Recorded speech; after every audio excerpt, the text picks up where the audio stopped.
हम बिहार में बदलाव देख रहे हैं और जितने स्वयंभू एनालिस्ट और पत्रकार एनालिस्ट हैं जो कि बता रहे थे कि उनको पता है कि बिहार में क्या होने जा रहा है, उनको जमीन पर आते हुए दिख रहे हैं, क्योंकि किसी ने ये नहीं बताया, किसी ने ये प्रेडिक्ट नहीं किया कि बिहार में देश के राजनीतिक इतिहास का मतलब बिहार के राजनीतिक इतिहास में सबसे ज्यादा वोट होने जा रहा है। और इतनी बड़ी संख्या में जो पोलिंग हुई है ये दिखाता है कि बिहार में बदलाव बिल्कुल होने जा रहा है निश्चित तौर पर।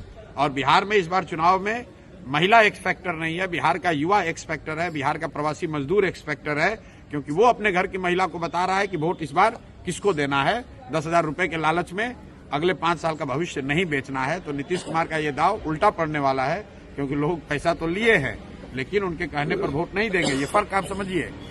पहले के चुनाव में ये लोग छठ मनाकर चले जाते थे, फिर महिला अपने हिसाब से वोट करती थी। इस बार ये मजदूर, ये युवा साथी घर में बैठे हुए हैं और वो न सिर्फ अपना वोट कर रहे हैं बल्कि अपने परिवार की महिलाओं से भी वैसे ही वोट करा रहे हैं, अपने घर वालों से वैसे वोट करा रहे हैं जो उनको उचित लगता है।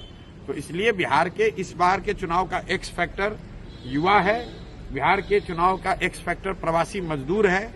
और 14 तारीख के रिजल्ट में आपको दिखेगा, कोई आदमी अगर इसको इग्नोर कर रहा है तो उसको 14 तारीख को प्राइम मिनिस्टर का स्पीच बदल गया है, वो अब गाने गा रहे हैं, कट्टों की बात कर रहे हैं गानों में, वो आरजेडी को कहीं न कहीं घेर रहे हैं। तो वो घेर नहीं रहे, आरजेडी का डर दिखाकर वोट ले रहे हैं, क्योंकि अपने पास कहने के लिए कुछ नहीं है।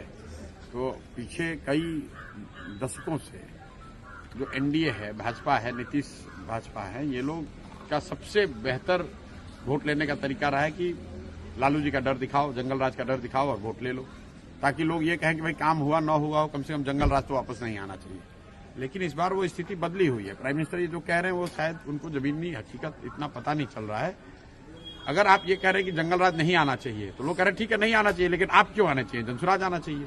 विकल्प तो एक नया दूसरा है। जब विकल्प नहीं था तब वो प्राइम मिनिस्टर की बात ठीक थी, तब वो काम भी करता था। इस बार वो काम नहीं कर रहा है। राहुल, आप देखिए कि जो प्रवासी मजदूर है, आप लोग तो गांव देहात में यहाँ जमीन पर आज पत्रकारिता कर रहे हैं, आप लोग जरा जाकर देख लीजिए कि प्रवासी मजदूर किसको वोट कर रहा है।